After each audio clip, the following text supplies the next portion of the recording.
Nick in Reno, waiting patiently. Thank you, Nick. Welcome. How are you today? Hey, glad to be with you, Tom. Just got a couple points. I might fear Newt, but not because I think he's a good candidate. It's because I think he would crash our party. And it's based on a couple of little ideas. Okay. Everybody's getting tired of him barking at the moderators. It gets a little flash of ratings. No, they loved it. They loved it. I saw about 25 people stand up and cheer in that crowd. But what really is getting old is he's not hitting the issues. He's not conservative. So if he's going as a big planner, he's a big central government planner. If he's going up against Obama, well, Obama's going to be the bigger central planner. He's going to win. See, that is the part I think that a lot of people are missing, is that he is a big government guy. Why are they missing it, though? I don't know why, because he said – I'll tell you why. I do know the answer. Okay. Because he says he's a Reagan conservative. And if you repeat something enough times, then it's true. Would a Reagan conservative ever be so wrong as to say individual mandates should be part of any health care bill or anything? Well, see, anybody that understands the Constitution cannot ever have that principle. I understand. And he stood by it for years. I understand. In the last debate, what did he say to defend himself? Oh, I was wrong. That would be my big answer if Obama asked me the question in a debate. I would say, I was wrong. Well, that's what tanks a party. We all put our support behind Gingrich, and then he says something stupid like that. I was wrong. Let me ask you you lose all something. your footing. Are you what if somebody else comes along? What if somebody else comes in here? More After January's all done and it's a bloodbath and somebody comes along and says, yeah, how about Mitch Daniels? How about Mitch Daniels? I like Mitch Daniels. I need to know more about Mitch Daniels, but what if he came in? He's going to give the response tomorrow night after the State of the Union. I don't think we need any more voices. We've got plenty of conservatives on the stage. We just need to get the fake people off the stage. I like Mitch Daniels. I like him. I think he'd be a good representative. He'd be somebody I'd be proud to have as my president. Newt, I would be ashamed. Really? I mean, the life that he's led and the quotes that he's given and all the scandal. You think the Obama machine's going to let any of that slide? Well, they're going to tear into the wives. They're going to tear into the scandals. Well, and it's going to disgrace all of us. But I don't know what else you can do about the wives. Quite bluntly, I think the wife thing is kind of old. I think everybody's got it figured out. Okay, Newt wasn't the best dad, the best husband, whatever. But they're saying okay anyway. And they did the same thing with Bill Clinton. And Bill Clinton in fact, Romney was doing that thing about, well, that'd be like when Clinton said he didn't inhale. Well, guess who got elected? Clinton. So yeah, but who was the one who was actually going after Clinton on his, infidelity and saying that this is not going to slow down government? This is an important issue. And then when he gets hit with the issue, it's the other side of the coin. True. This is slowing down government. This is slowing down good progress. I'm an upstanding guy, and you shouldn't drag this into the record.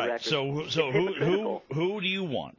I want somebody principled that stands by the Constitution and is going to seriously cut some debt. You sound like Ron Paul. Who else is up on the stage that's number two, right behind Romney? Romney's going to fall when these 200 pages get the press that they deserve, and when Romney Care gets examined like it should be. Romney's going to keep tanking. He's a good-looking guy, but he is not a fiscal conservative. He's not a moral conservative. He doesn't represent the conservative base of the Republican Party. I think he's a moral conservative. No, he's voted with the homosexuality in the Boy Scouts. He's gone on gay marriage. He's all for civil unions. Okay. That's going to divide a lot of people. All and right. He won't get those votes. But your guy came in last. Yeah, because people don't know how to do math out in South Carolina. They don't understand that 100% debt to GDP ratio is a bigger threat than anything else facing our country right now, and dollar devaluation. They haven't investigated those two issues, or else they would be huge Ron Paul supporters. Dollar devaluation gets people's eyes rolling and a quick yawn. Well, they got Newt Gingrich to start ripping off Ron Paul's ideas. I heard that in your earlier part of the segment. Let's pause the Fed. Does that sound familiar? No, Nick. I mean, I've been cracking up thinking we were in here last week laughing because Newt came out with two different big campaign moves, stump speeches, and they were lifted right off of Ron Paul's page. Lifted, but without the foundation. It's all lip service and hot air coming out of Newt Gingrich. But it's not foundation. You could see what he was doing. He was trying to get the Paulites. Yeah, I see right through it, and every other intelligent Ron Paul supporter sees right through it. It's a scam, and we're not fooled. We're not going to think he's going to actually do service to those ideas. He's a big government spender, and he's got a record that shows it. doubled the size of the Department of Education for crying out loud. Doesn't care about immigration. You've heard me talk before about Ron Paul. I think a lot of people have a much more admiration for him now than they ever did before. Well, they're putting him number 2 behind Obama, you know. Well, yes. Behind Romney. Yes, and those are the things that you have to pay attention to. The one thing about it is that he has that foreign policy thing, which scares a lot of people. Every one of these guys, all 4 of them, have something that scares other people. Yeah, but Ron Paul, the real fear shouldn't be on Iran. It should be on our crippling debt, like our former comptroller, David Walker, said as he was leaving office. The biggest accountant in the United States government said, our biggest threat is not some guy in a cave in Afghanistan. It's our crippling debt. Well, so did Admiral Mullins, the former chief of staff.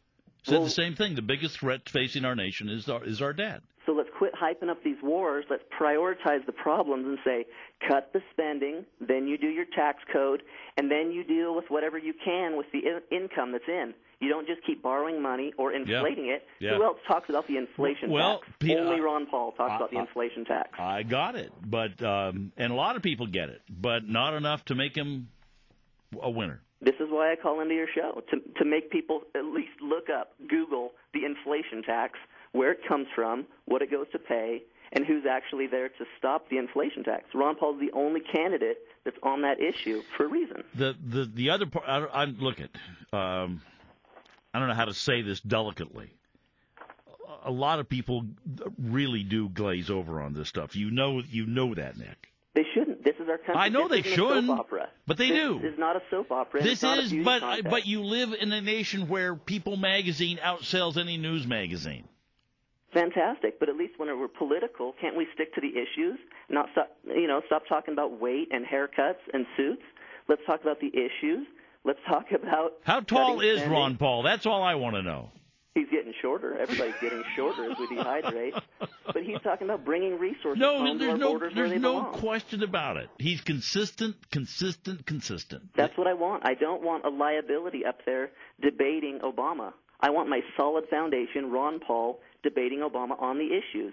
Obama, you're a big government spender, and you're an entitlement man. I'm not. I'm free markets. I'm individual rights. I'm states' rights. Yeah. You're wrong. I'm right. Well, it would be a dramatic debate because those are 180 degrees apart from each other. And look at this uncertainty. Like the one thing Herman Cain brought to the debate, I thought, is he said, what's killing our economy is uncertainty. There's money out there to flow. Sure. But the uncertainty is not knowing what the tax code's going to be, not knowing what government regulation is going to be. Exactly. Ron Paul comes in and says, I'm not messing with the tax code in the first year. I'm just cutting spending. You know it's only going to be spending cuts. You know how to plan for the next few years. They're going to be taking less of your money in 3 years because I'm going to balance the budget. And that's something that investors and entrepreneurs and independent businesses like myself, we can get behind principles like that. You can't get behind these hot air speeches like Newt Gingrich throws out. They're unsubstantiated. And the fact that he's talking about the Federal Reserve now, that really is disgraceful because that has never been on his platform. He knows that it's popular because Ron Paul has made it popular and educated people. That's why I say. And invested a lifetime educating people. It is so transparent, I think most of us can see it. But well, the whole candidacy for Newt Gingrich is transparent. All right, let me ask you this. I know you're a Ron Paul guy. We got that. I've done my homework. Who's number 2? If it couldn't be Ron Paul? Yeah. I don't really see a difference. I don't see it. I don't see one person up there that's serious about tackling the debt. So it doesn't matter. If it's not Ron Paul, it could be anybody. Anybody. All right. I'd be voting for Gary Johnson probably because he actually understands states' rights. All right. Nick, I appreciate your call. You if you're not working for the Ron Paul campaign, you should be. We'll take a break here. Be right back. My name is Tom Sullivan.